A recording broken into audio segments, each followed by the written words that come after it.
লম্বা ঘটনা বলা সম্ভব হবে না, একটাই বলবো, যে নামে সূরা আছে কাহাফ, আসহাবে কাহাফ, যেটা তারা প্রথম প্রশ্নে জানতে চেয়েছিল, গিয়ে বলো আসহাবে কাহাফের ঘটনা বলতে।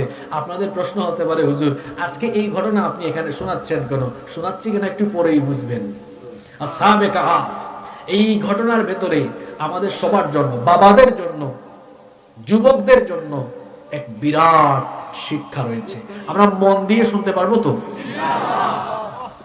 আল্লাহ তাআলা এই সূরার আয়াত সংখ্যা হলো 110। আল্লাহ তাআলা এই সূরার 9 থেকে 26 নম্বর আয়াত, 9 থেকে 26 নম্বর আয়াত পর্যন্ত প্রথম প্রশ্নের উত্তর দিলেন। আসহাবে কাহাফের কাহিনীটা আল্লাহ শোনালেন। আল্লাহ তাআলা কাহিনীটা এভাবে শুরু করলেন 9 নম্বর আয়াত থেকে, আম হাসিবতা আন্না আসহাবাল কাহফি ওয়ার রাকিমি কানু মিন আয়াতিনা আজাবা। ও নবী, তারা আপনাকে আসহাবে কাহাফের ঘটনা বলতে বলেছে, আপনি হয়তো তাদের প্রশ্ন শুনে ভেবেছেন, ধারণা করেছেন, আম হাসিবতা, আপনি কি ধারণা করেছেন, আপনি কি ভেবেছেন, আন্না আসহাবাল কাহফি ওয়ার রাকিমি কানু মিন আয়াতিনা আজাবা, আপনি কি ধারণা করছেন আসহাবে কাহাফ গুহাবাসীদের ঘটনা আমার নিদর্শন সমূহের মধ্যে এক বিস্ময়কর ঘটনা? আপনি হয়তো ভাবছেন এটা একটা বিস্ময়কর ঘটনা। হ্যাঁ, সত্যি এটা হলো এক আশ্চর্যজনক, অস্বাভাবিক এবং বিস্ময়কর ঘটনা। তারা আপনার কাছে জানতে চেয়েছে সেই ঘটনা। অনবী, সেই ঘটনা এমন ভাবে আপনি তাদেরকে বলেন যেখানে এক চুল, এক বিন্দু পরিমাণ মিথ্যাও নাই। কারণ আমি আপনাকে ঘটনাটা কেমনে শোনাচ্ছি শুনেন। নাহনু নাকুসসু আলাইকা নাবাআহুম বিল হক, একদম সত্য সহকারে ঘটনাটা আমি জানিয়ে দিচ্ছি। ও নবী, যাদের ব্যাপারে তারা জানতে চেয়েছে প্রথমে আমি তাদের পরিচয় দেই।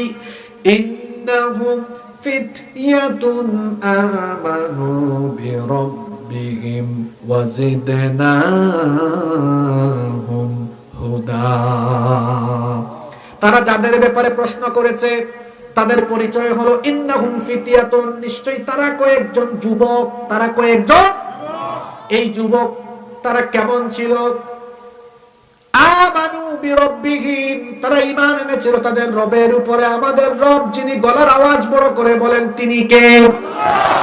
আল্লাহ বলছেন ইন্নাহুম ফিতয়াতুন আমানু বিরাব্বিহিম, তারা ছিল কয়েকজন যুবক, তারা তাদের রবের উপরে ঈমান এনেছিল। আর তাদের ঈমান আল্লাহর কাছে এত পছন্দ হয়েছে, তাদের ঈমান আনয়নের পরে ওয়াজিদনাহুম হুদা, আল্লাহ তাদের হিদায়াত আরো বাড়িয়ে দিয়েছে। এবার আল্লাহ ঘটনাটা শুরু করেছেন। আপনাদের মনোযোগ আছে তো? খুব চমৎকার, আশ্চর্যজনক, বিস্ময়কর একটা ঘটনা। ঘুম চলে আসছে? ঘটনাটা ছিল নবীজি দুনিয়াতে আগমনের আরো 400 বছর আগের ঘটনা। রোমান সাম্রাজ্যের অধিভুক্ত একটি রাষ্ট্র ছিল, সেই রাষ্ট্রে এক জালিম বাদশা ছিল। সেই বাদশার নাম ছিল দাকিয়ানুস। ওই দাকিয়ানুস বাদশা তার রাষ্ট্রে বাধ্যতামূলক শিরকের প্রচলন করেছিল। তার দেশের জনগণকে সে শিরক করতে বাধ্য করত। দাকিয়ানুসের মতো এমন জালিম মুশরিক বাদশা, এমন শাসক এখনো দুনিয়ায় আছে যারা তাদের দেশের জনগণকে শিরক করতে বাধ্য করে। দাকিয়ানুস তার রাষ্ট্রের সকল জনগণকে শিরক করতে বাধ্য করত। সেই রাষ্ট্রের সকল জনগণকে মূর্তি পূজা এবং পৌত্তলিকতা করতেই হতো। না করলে জালিম বাদশা তাকে ধরে শাস্তি দিত, কাউকে কাউকে মৃত্যুদণ্ড দিয়ে দিত। সেই বাদশার রাষ্ট্রে বছরে একদিন উৎসব হতো, মেলা হতো। সেই উৎসবে, সেই মেলায় শিশু, কিশোর, তরুণ, যুবক, আবাল, বৃদ্ধ, বনিতা, সকল নারী পুরুষ হাজির হতো। অনুষ্ঠান কিছুক্ষণ পরে সেই অনুষ্ঠান স্থল থেকে আরেকজন উঠলো। আরেকজন উঠে সেও অনুষ্ঠান স্থল থেকে বের হয়ে দেখলো ও দূরে একটা গাছের নিচে এক যুবক বসে আছে, আমিও ওখানে যাই। এখন হইল কয়জন? কিছুক্ষণ পরে আরেকজন উঠলো, সেও উঠে ওইখানে গেল, হইল কয়জন? এইরকম করে উঠতে উঠতে মোট 7 জন যুবক উঠলো। জুড়ে বলেন কয়জন? ওই 7 জন যুবক একটা গাছের ছায়ার নিচে বসে আছে। গোটা দেশের মানুষ ওখানে পৌত্তলিকতায় শিরকে লিপ্ত। আর এইদিকে 7 জন যুবক তারা গাছের ছায়ার নিচে বসে আছে চুপচাপ, কেউ কারো সাথে কথা বলে না। এখন কথা না বলে তো বেশিক্ষণ থাকাও যায় না। যেই যুবক প্রথম এসেছিল সে ওই 6 জনকে বলে, কি ব্যাপার, সারা দেশের মানুষ ওখানে, আপনারা এখানে আসলেন কেন? পরিচয় কি আপনাদের? কেন এখানে আসছেন? এরা বলে, আপনি তো সবার আগে আসছেন, আপনি বলেন আপনি কেন আসছেন? তখন সে বলল, আসলে ভাই আমি এসেছি এই কারণে, এই যে আমার গোটা জাতির লোকেরা নিজেদের হাত দিয়ে তারা এমন একটা জিনিস বানালো, তাহলে তারা যেটাকে বানালো ওইটার স্রষ্টা হইল তারা। এখন স্রষ্টা হইয়া তারা নিজেরাই সৃষ্টির পূজা করে। আমার বিবেক বাধা দিয়েছে, আমার কাছে মনে হয়েছে আমি নিজের হাতে একটা জিনিস বানাইলাম, ওটার পূজা আমি করলাম, এটা আসলে ঠিক নয়। আর আমি যেটা বানালাম ওটা কি করে আমার রব হয়? বরং ওইটার খালিক তো আমি, ওইটাকে আমি বানিয়েছি। আমার জাতির লোকেরা মূর্খ, অজ্ঞ, এরা বুঝে না, আমার বিবেক বাধা দিয়েছে, এই জন্য আমি চলে এসেছি।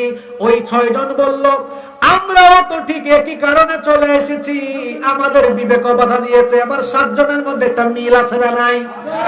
এবার প্রত্যেকেই বলল, আসলে আমরা উঠে আসার কারণ হলো আমরা বিশ্বাস করি আসলে সবকিছুর মালিক হলেন তিনি, রব হলেন তিনি, আসমান জমিনের মালিক যিনি, আমাদের রব হলেন। তাদের এই কথাগুলো আল্লাহ এই সূরার ভিতরে উঠিয়ে দিয়েছেন। শুনেন, আল্লাহ তাআলা 14 নম্বর আয়াত থেকে বলছেন, ওয়ারাবাতনা আলা কুলুবিহিম ইয ক্বামু ফাকালু রাব্বুনা রাব্বুস সামাওয়াতি ওয়াল আরদি লান নাদউয়া মিন দুনিহি ইলাহা লাকাদ কুলনা ইযান শাতাতা। আল্লাহ বলছেন, ওয়ারাবাতনা আলা কুলুবিহিম, আমি তাদের অন্তরের মধ্যে ঈমানকে বদ্ধমূল করে দিয়েছিলাম। ইয ক্বামু, যখন তারা সেখান থেকে উঠে এসেছিল, অর্থাৎ ওই মেলার স্থান থেকে উঠে এসেছিল, ফাকালু, তখন তারা বলেছিল, রব্বুনা ওয়া রব্বুস সামাওয়াতি ওয়াল আরদ, এই মূর্তিগুলো আমাদের রব নয়, বরং আসমান সমূহ আর জমিনের মালিক যিনি, আমাদের রব হলেন তিনি। আল্লাহু আকবার।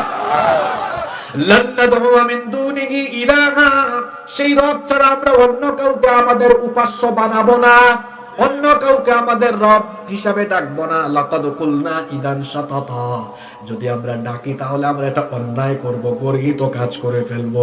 তারা বলছিল, একসাথে হয়ে কথা বলছিল, হাউলাই কওমুন আত্তাখাযু মিন দুনিহি আলিহা, আমাদের এই সম্প্রদায় তারা আল্লাহকে বাদ দিয়ে এদেরকে রব বানিয়ে ফেলেছে, উপাস্য বানিয়ে ফেলেছে। লাউলা ইয়াতুনা আলাইহিম বিসুলতানিন বাইয়িন, যাদেরকে তার রব বানিয়েছে, পারলে এদের সপক্ষে তারা প্রমাণ নিয়ে আসুক, দলিল নিয়ে আসুক, যুক্তি নিয়ে আসুক। যারা মুশরিক, যারা শিরক করে আর যারা বেদাত করে দিনের ভেতরে নতুন ইবাদতের আমদানি ঘটায়, এদের পক্ষে কোনো দলিল থাকে না, থাকে শুধু একটা যুক্তি, সেটা হলো আমাদের বাপ দাদা করছে, আমার অমুক হুজুর তমুক হুজুর, অমুক বাপ তমুক বাপ, অমুক পীর করছে, আমিও করি। এটাই হলো তাদের যুক্তি। কাফিররাও বলতো, আমাদের পূর্বপুরুষরা এগুলো করেছে, আমরাও এগুলা করি। এটা ছাড়া তাদের কোনো দলিল নাই। 7 জন যুবক বলতেছে, এরা যেগুলা করে এদের তো কোনো দলিল নাই, কিন্তু আমাদের দলিল আছে। আমাদের সবচেয়ে বড় দলিল হলো সবকিছু সৃষ্টি করেছেন যিনি, আমাদের রব হলেন। আপনারা আছেন তো না ঘুমাই গেছেন? কাহিনী এখন শুরু হয়ে গেছে। এই 7 জন যুবক কথা বলতেছে এইরকম। প্রত্যেকটি রাষ্ট্রের গোয়েন্দা বাহিনী আছে না নাই? আছে। গোয়েন্দা বাহিনী সব জায়গায় আছে, এই মাহফিলও আছে, আপনারা দেখেন না তাদেরকে। এরা ভিন্ন পোশাকে ভিন্ন পরিচয়ে যায় সব জায়গায়।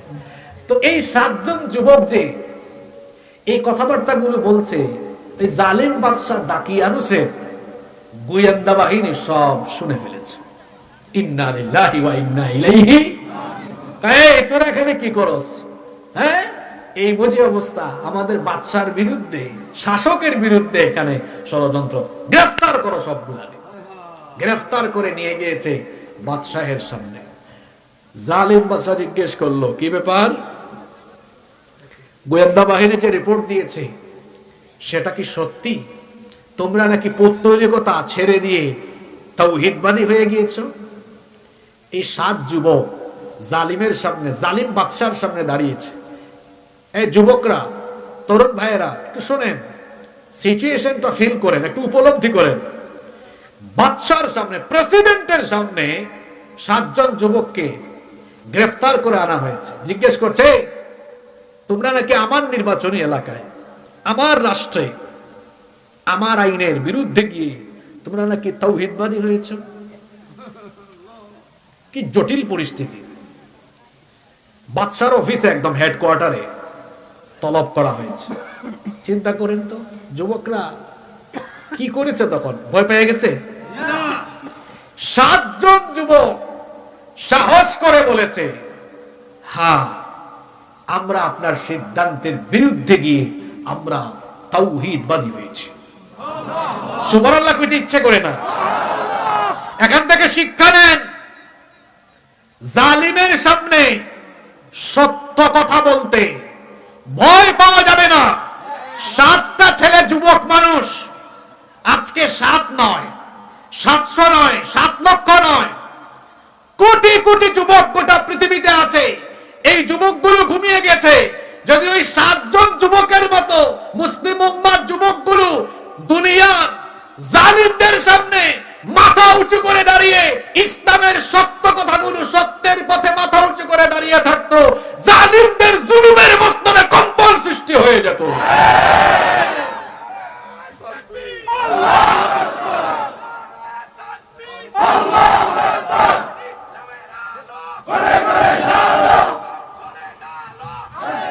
জালিমের সামনে সত্য কথা বলতে পারা সবচেয়ে বড় জিহাদ।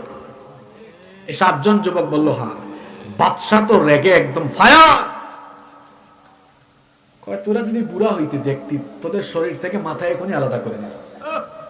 তোরা তো যুবক, তোদেরকে মারলাম না, কারণ তোদেরকে কাজে লাগানো যাবে। আলিম হোক, জালেম হোক, আল্লাহর দ্বীনের পক্ষের লোক হোক আর বেঈমানের পক্ষের লোক হোক, সবাই যুবকদেরকে টার্গেট করে যুবকদেরকে কাজে লাগানোর চেষ্টা করে।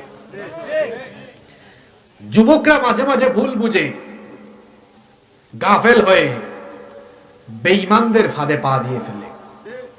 আমার যুবক ভাইদেরকে বুঝতে হবে, আপনাদের এই যৌবন আর তারুণ্যের শক্তিকে অনেকে ব্যবহার করে তার স্বার্থ আর ক্ষমতার জন্য আপনাদেরকে লাঠির মতো সে ব্যবহার করে। যেই সময়ে আপনার হাতে মানায় কোরআন হাদিস, বই খাতা কলম, আপনাদের নেতা নামের কিছু বেঈমান আছে, তার নিজের চেয়ার, নিজের গদি, নিজের ক্ষমতার জন্য ওই সময় আপনার হাতে বই খাতা কলম, কোরআন হাদিস না দিয়ে তুলে দেয় লাঠি, তুলে দেয় AK-47, তুলে দেয় অস্ত্র শস্ত্র। যারা তার ক্ষমতার জন্য আপনাকে ব্যবহার করে, সে আপনার নেতা না, সে আপনার দুশমন।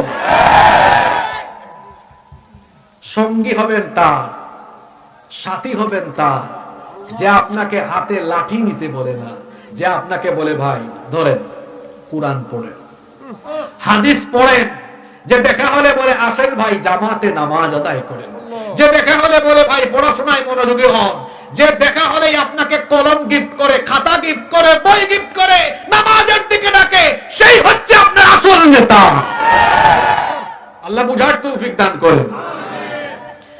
এই জালিম বাদশা বলল, তোদেরকে মারলাম না, তোরা যুবক, বুড়া হইলে এখনই কাম শেষ করে ফেলতাম, যা তোরা ভুল করছ। আবেগে মনে হয় সিদ্ধান্ত নিয়েছিস, সময় দিলাম 3 দিন। কয়দিন? জোরে বলেন। 3 দিন একটু ভাব, সিদ্ধান্ত বদলাবি কিনা তোরা।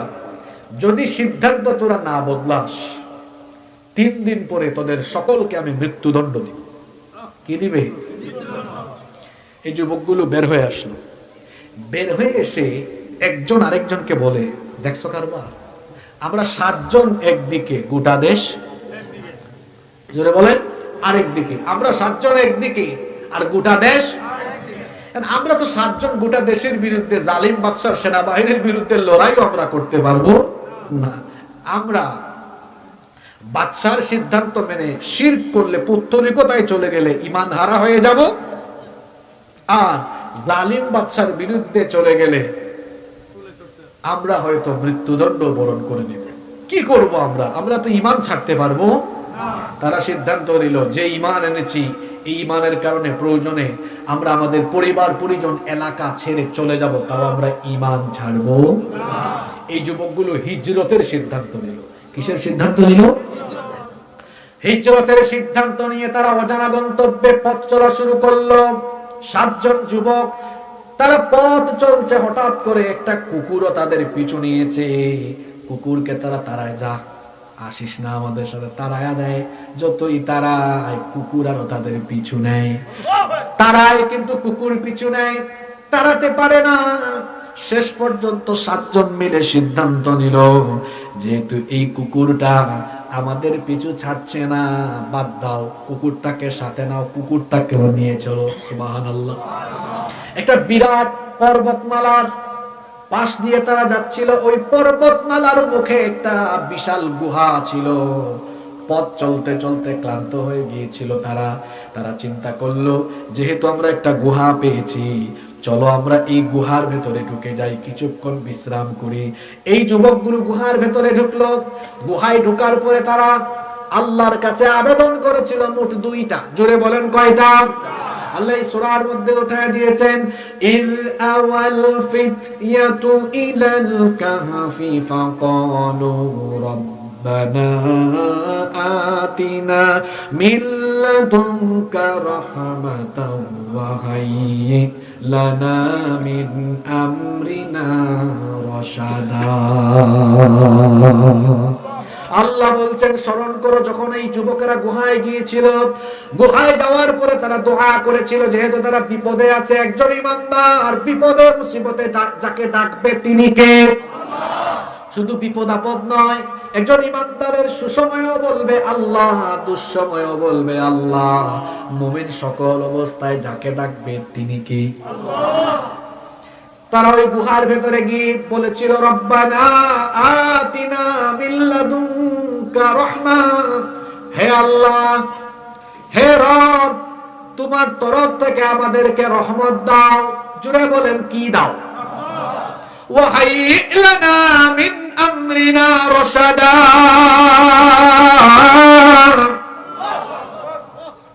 আর আমরা ঈমান আনার কারণে এখন যে মুসিবতে আছি, যে পথে আমরা আছি, আমাদের পথ চলা তুমি সহজ করে দাও। দোয়া করেছে কয়টা? ভালো করে শুনেন। প্রথম দোয়াটা ছিল রব্বানা আতিনা মিন লাদুনকা রাহমা, আল্লাহ তোমার তরফ থেকে রহমত দাও। 2 নম্বর দোয়াটা ছিল হাইয়্যি লানা মিন আমরিনা রাশাদা, আমাদের কাজ সহজ করে দাও। এই যুবকগুলো যখন আল্লাহর কাছে দোয়া করেছিল, মনে রাখবেন দোয়া এটা খুব পাওয়ারফুল জিনিস। অসম্ভব সম্ভব হয়ে যায় দোয়ার কারণে। আপনার জীবনের যত সমস্যা আছে, আপনি আল্লাহর কাছে চাইবেন। আপনি মানুষের কাছে কিছু চাইলে একবার চাইবেন, দিবে, আর একবার যাবেন, হয়তো দিবে, পরের বারে গেলে দেখবেন মন খারাপ করবে। কিন্তু আল্লাহর কাছে একবার, 2 বার, 3 বার না। আল্লাহ বলেন, বান্দা আমার কাছে যত বেশি চায়, বান্দার উপর আমি তত বেশি খুশি হয়ে যাই। চেয়েছে যুবকরা বলেছে আল্লাহ রহমত দাও, আল্লাহ দোয়া কবুল করলেন। বলেন, রাখ, তোদেরকে এমন রহমত দিব, তোরা গুহার ভেতরে ঢুকেছিস, আমার রহমত চেয়েছিস, আমি তোদেরকে রহমতের ঘুম পাড়ায় দিব, এমন ঘুম, এই ঘুমের ভিতরে রাইখা তোরা 2 নম্বর দোয়া করেছিস, তোদের কাজ যেন সহজ করে দিই। তোদের কাজ আমি শুধু সহজ করব না, তোদের কাজের দায়িত্ব আমি নিলাম, তোদের কাজটা আমি করে দিব। সুবহানাল্লাহ। কি বাড়িতে গিয়ে বলবেন? একটু রিপিট করি আবার। আল্লাহ বললেন, তোরা রহমত চেয়েছিস, যা, এমন রহমত দিব, রহমতের ঘুম পাড়ায়া এখানে রাইখা দিব। আর 2 নম্বরে কি বলছিস? তোদের পথ চলা সহজ করতাম, তোদের কাজ আমি দায়িত্ব নিলাম, তোদের কাজটা আমি করে দিব। কেমনে আল্লাহ কইরা দিবেন? 3-4 মিনিটে বলবো। এই 3-4 মিনিট না ঘুমাইয়া শুনতে পারবেন তো? 1 নাম্বার দোয়া, আল্লাহ রহমত দাও। এমন রহমত দিছে, হেরা শুইছে। আল্লাহ বলেছেন, এরা শোয়ার পরে ফাদারাবনা আলা আদানিহিম ফিল কাহফি সিনিনা আদাদা, আমি কান বন্ধ করে দিয়ে কয়েক বছরের জন্য ঘুম পাড়িয়ে দিলাম। কি বন্ধ করে?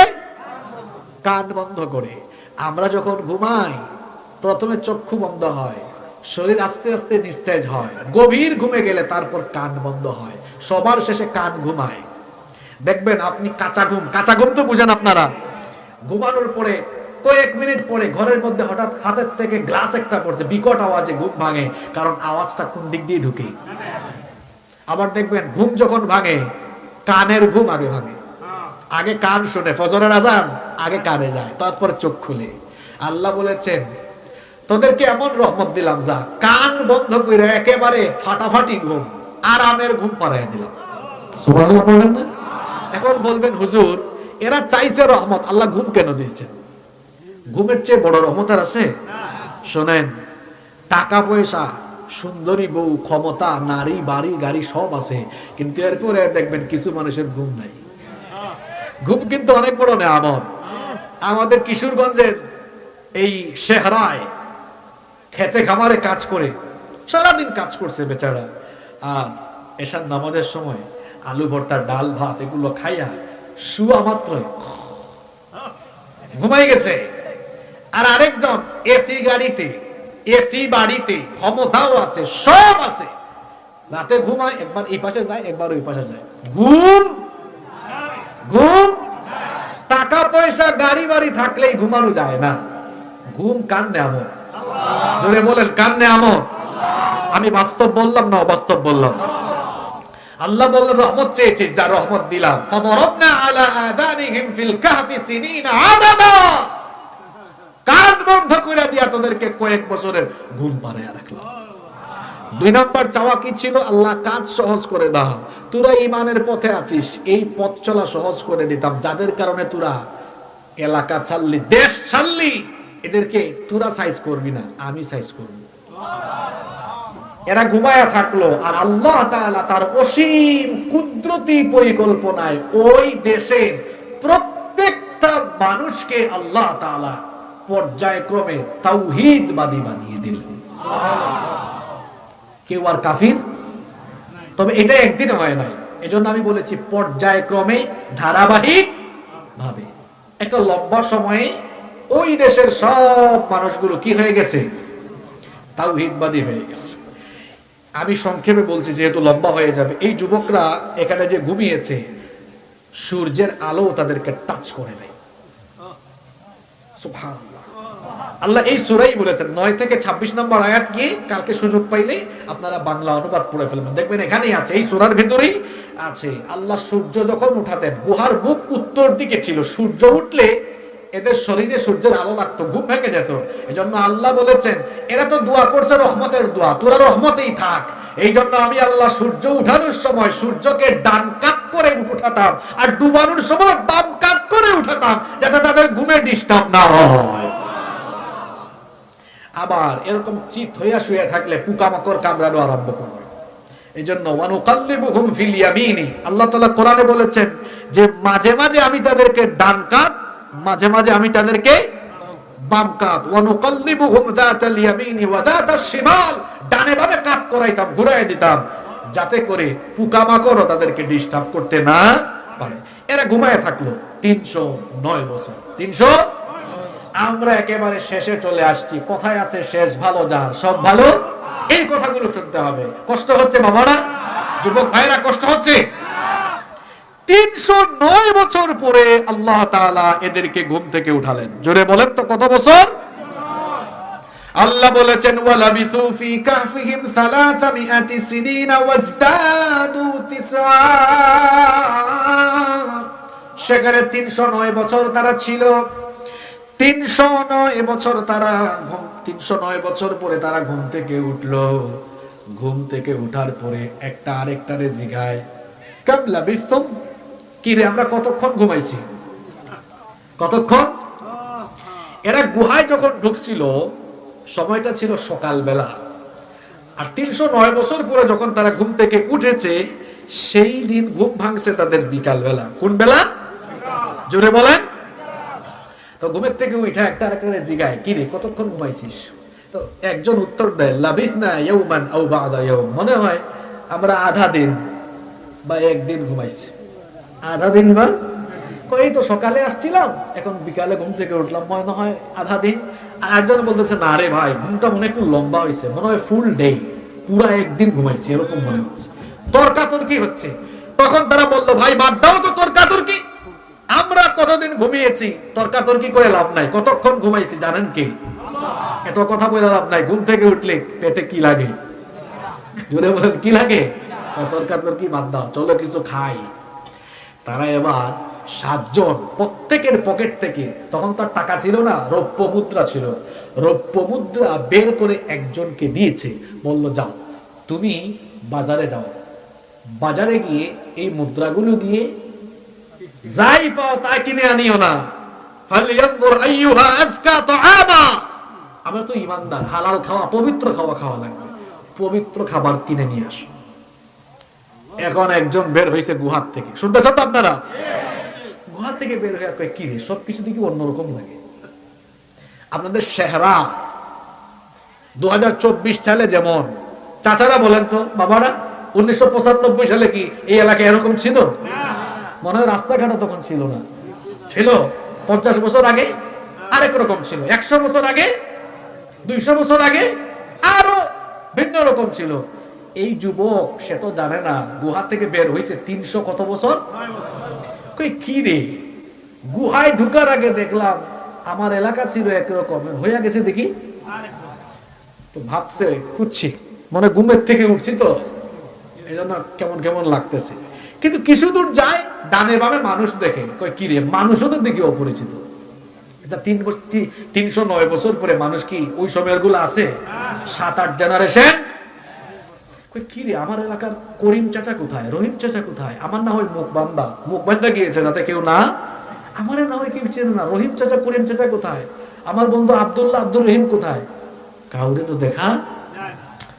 বুঝছি, মনে হয় আমাদের এলাকায় কোন দেশ থেকে, কোন এলাকা থেকে বিরাট টিম এসেছে, পিকনিকে অনেকে আসে না? বুঝছি। কিন্তু যায় আর ভাবে, কি রে, রাস্তাঘাট বদলে গেল, এলাকা বদলে গেল, মানুষও বদলে গেল, কিছুই বুঝি না।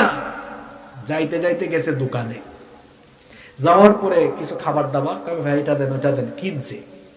কিনার পরে খাবার দাবার কিনে আমরা কি দিই, তার কাছে যে টাকা আছে, এটা কত বছর আগে দিছে? ওই 309 বছর আগের মুদ্রা দিয়ে বেচারা চলে যাচ্ছে। দোকানদার কয়, এই মিয়া কই যাও, জিনিস তো নিয়ে গেলা, টাকা দিবা না? কই দিলাম তো। কই দিলাম তো। কয়টা কি দিছো, এদিকে আসো, তুমি তো বহুত বড় জিনিস, তুমি পাইছো কোথায় এটা বলো। এটা তো এই জামানার মুদ্রা না, তুমি অনেক বছর আগের মুদ্রা কোথায় পেয়েছো? মনে হয় কোন জাদুঘরে ঢুকে তুমি চুরি করছো, নইলে তুমি মাটির নিচে বা কোথাও গুপ্তধন পেয়েছো, তোমার কাছে আরো জিনিস আছে, এদিকে আসো। কয় ধরে ভাই। দোকানদার, আপনি পাগল হয়েছেন, আমি চুরি করবো কেন, এগুলা আমার টাকা। কয় ফাইজলামি করো না, সত্যি কথা বলো, কোথার থেকে আনছো? কই কি বলেন, এগুলো তো আমার টাকা। নগর কোতোয়াল অর্থাৎ শহরের প্রধান স্থানীয় কর্তা ব্যক্তিকে ডেকে আনলো দোকানদার। কয় দেখেন তো, বেচারা কিনে টাকা দেয় না, দিয়েছে কত বছর আগের মুদ্রা, বললাম কোথায় পাইছো, এটাও স্বীকার করে না। নগর কোতোয়াল এসে কয়, হায় হায়, তো অনেক আগের, এই তুমি এটা কোথায় পেয়েছো? স্বীকার করে না। নগর কোতোয়াল এই খবর দিল বাদশাকে। বাদশা শুনে অবাক, 309 বছর আগের মুদ্রা লোকজন পাইছে কেমনে? বাদশা এবার সরাসরি এসে হাজির। সুবহানাল্লাহ। বাদশা এসে যুবককে বলে, এই সত্যি করে বলো তো, কোনো জাদুঘরে গিয়ে চুরি করেছো, নাকি কোথাও কোনো গুপ্তধন তুমি পেয়ে গিয়েছো? কি বলেন আপনি, এটা তো আমার আর আমার সাথীদের টাকা। কয় তোমার আর তোমার সাথী মানে? কয় আছে তো। কোথায় আছে? কয় গুহায় আছে। এবার বাদশা সুদ্ধা নিয়ে গেছে কোথায়? ওই গুহায় যাওয়ার পরে বাদশা 7 জনকে জিজ্ঞেস করছে, বলো কোথায় পেয়েছো? কয় কোথায় পাবো মানে, কিন্তু আমাদের 7 জনের টাকা। কয় আমি কিন্তু বাদশার সাথে বেয়াদবি করে না, তারা বলে আপনি কি এর বাদশা, আমরা বাদশাকে চিনি। এরা তো আর জানে না তারা কোন জামানায় আছে। বাদশার আশেপাশের লোকেরা বলে ফাইজলামি করতে করতে বাদশা নিয়ে ফাইজলামি, বাদশার জন্য কয় আরে বাদশাকে আমরা ভালো করে চিনি, বাদশার সাথে আমাদের মুলাকাতও হয়েছে, বাদশার সাথে ঝামেলা হোক, বাদশাকে আমরা চিনি, এটা ফেক বাদশা। বাদশা তখন বললো এই তোমরা এগুলো কি বলো, তোমরা যে মুদ্রাগুলো দিয়েছো এটা কোথায় পেয়েছো বলো। কয় দেখেন আপনি কিন্তু ফেক বাদশা, আমরা বাদশাকে চিনি, আমরা বাদশাকে, আমাদের বাদশা তো দাকিয়ানুস, তাকে আমরা চিনি।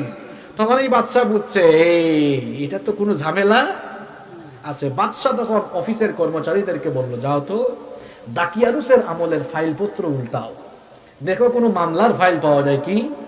এখন দাকিয়ানুসের আমলের ফাইলপত্র খুলে একটা ফাইল পাওয়া গেল, 7 যুবকের বিরুদ্ধে মৃত্যুদণ্ডের পরোয়ানা আছে। বাদশা তখন বুঝলো, বললো এই তোমরা এত বছর আগে তোমাদের বিরুদ্ধে মৃত্যুদণ্ডের পরোয়ানা দেওয়া হয়েছে, তোমরা তো সেই 7 জন, কিন্তু এটা তো বহু আগের ঘটনা, 309 বছর তোমরা কোথায়, তোমরা কোন জায়গায় ছিলে। কয় কি আর 309 দিন, সকালে আসছে এখন না বিকাল হয়েছে, সকালে আসছি এখন না।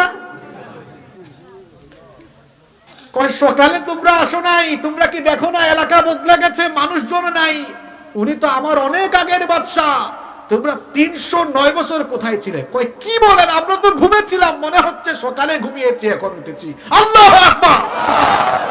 এখন আপনাদের প্রশ্ন হলো হুজুর এই যুবকগুলাকে 309 বছর ঘুম পাড়াইয়া দিয়া আল্লাহ এদেরকে রহমত দিলেন, আল্লাহ এই দেশের মানুষকে সাইজও করলেন, কিন্তু 309 বছর পরে আল্লাহ এদেরকে উঠাইলেন কেন? একটা কারণ আছে না নাই? কারণটা কি 1-1.5 মিনিটে বলবো? কারণ হলো এই জামানায় যে সময় এদের ঘুম ভাঙানো হয়েছিল, ওই জামানায় ওই সময়ে সব মানুষ তাওহীদবাদী ছিল, কিন্তু মৃত্যু পরবর্তী জীবনে আমরা মারা যাব, মরার পরে আল্লাহ আমাদেরকে জীবিত করে হিসাব নেবেন, আপনাদের কোনো সন্দেহ আছে? কিন্তু ওই জামানার মানুষের সন্দেহ ছিল যে মরার পরে আমাদের লাশ পচে যাবে, গলে যাবে, কেমনে আবার আমাদেরকে জীবিত করে আবার আল্লাহ হিসাব নেবেন, একটু সন্দেহ সন্দেহ লাগে। কিন্তু বাদশা ছিলেন অত্যন্ত পরহেজগার। ওই বাদশা আল্লাহর কাছে দোয়া করেছিলেন, হে রব আমার দেশের জনগণ মৃত্যু পরবর্তী জীবনকে সন্দেহ করে মরার পরে তুমি যে আবার জীবিত করবে, এ ব্যাপারে আমার দেশের জনগণ সন্দেহ করে, তুমি এমন অলৌকিক কোন ঘটনা ঘটাও যে ঘটনার মাধ্যমে আমার দেশের পুরা জনগণ সাইজ হয়ে যাবে, সবাই যেন হেদায়াত পেয়ে যায়।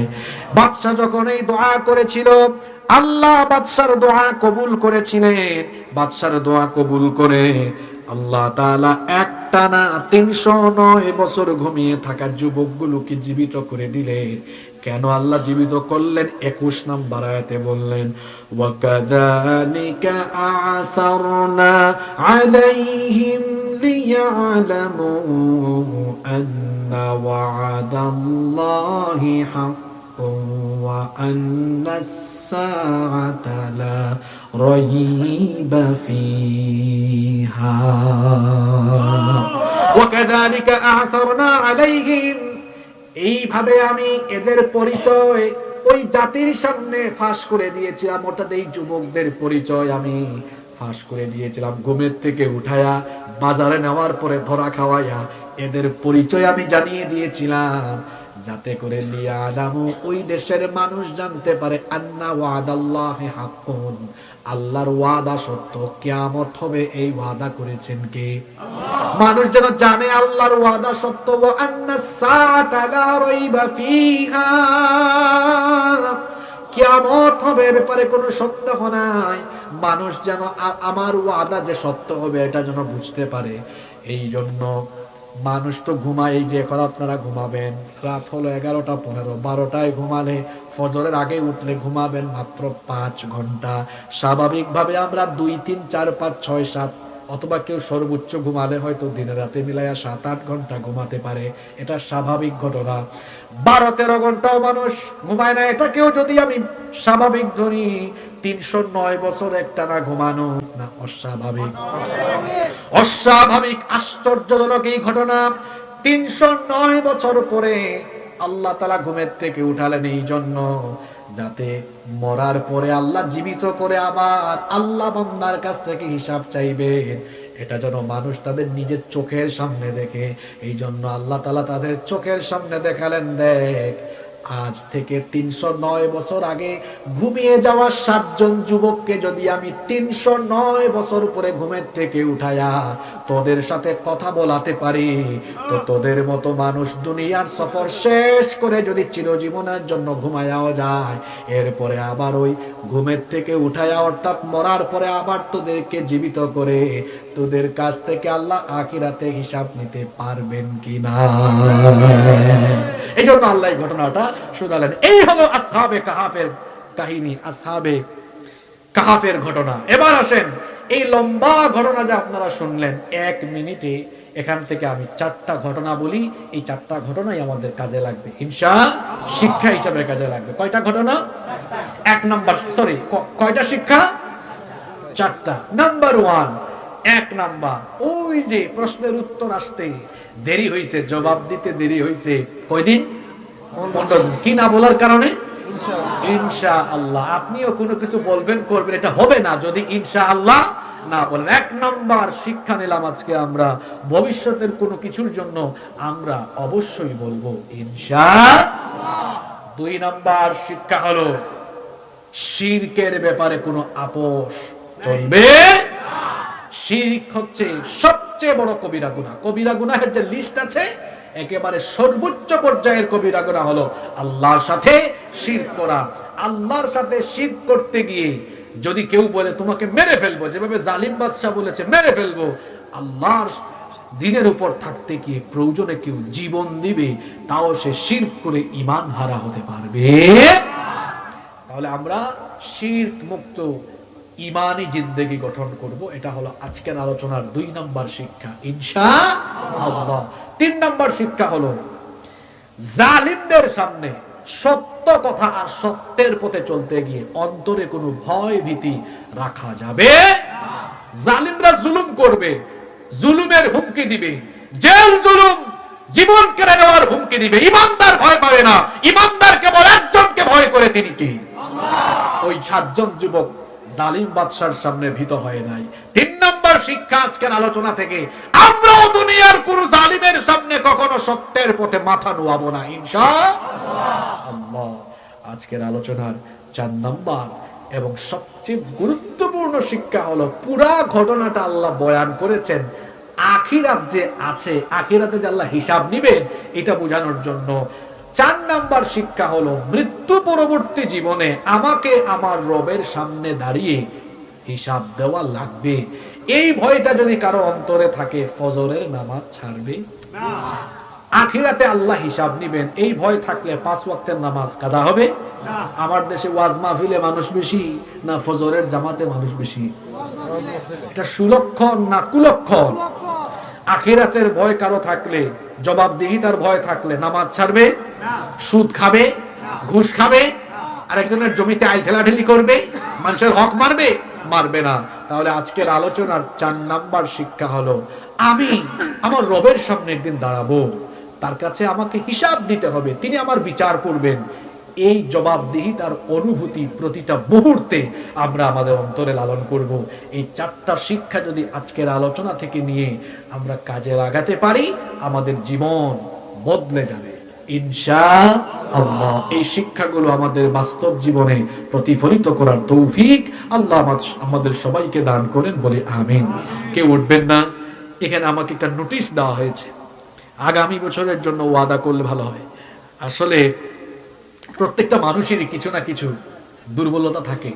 তা আমারও একটা দুর্বলতা হলো যে কিছু মানুষ আছে, আমি দেখেছি আমাদের অনেক মুরব্বীদেরকে আমি দেখেছি, মানুষের কাছে এত সুন্দর করে চায়, মানে না দিয়া মানুষ পারে না। তা আমি আসলে এত সুন্দর করে চাইতেও পারি না, তাও আমি কমিটির অনুরোধ রক্ষার্থে আপনাদের কাছে চাচ্ছি, কেউ উঠবেন না। আমি 2-3 মিনিটের মধ্যে মোনাজাত দিব, এতক্ষণ থাকছেন, 2-3টা মিনিটের জন্য উঠিয়েন না। এই যে এত সুন্দর যুবকরা মাহফিল আয়োজন করেছে, তবে যুবকদেরকে আমি বলবো, মাহফিল করার সময় এলাকার মুরব্বী যারা আছে এলাকার যারা গণ্যমান্য ব্যক্তিবর্গ আছেন তাদের সাথে পরামর্শ করে, তাদের সুপরামর্শ নিয়ে, তাদেরকে মাথার ছায়ার মতো ভেবে, তাদেরকে অভিভাবক ভেবে আমরা সবসময় আয়োজন করব। যুবকরা বুঝতে পেরেছি আমরা, কারণ অভিভাবকগণ হচ্ছেন, মুরব্বীরা হচ্ছেন আমাদের জন্য নিয়ামত, অভিভাবক তারা, তাদেরকে সাথে নিয়ে আমরা করব। আমরা বলি ইনশাআল্লাহ আগামী বছর এই মাহফিলটা হোক, যুবকরা আয়োজন করুক, আমরা সবাই চাই তো। আপনারা চান না? তাইলে এই বেশি না, মাত্র 4টা জিনিস, মাইক, প্যান্ডেল, পোস্টার, লাইটিং। আগামী বছর মাইকে খুব অল্প খরচ, আজকের মাইক খুব ভালো, এটা মাইকের অপারেটর যারা খুবই ভালো, তারা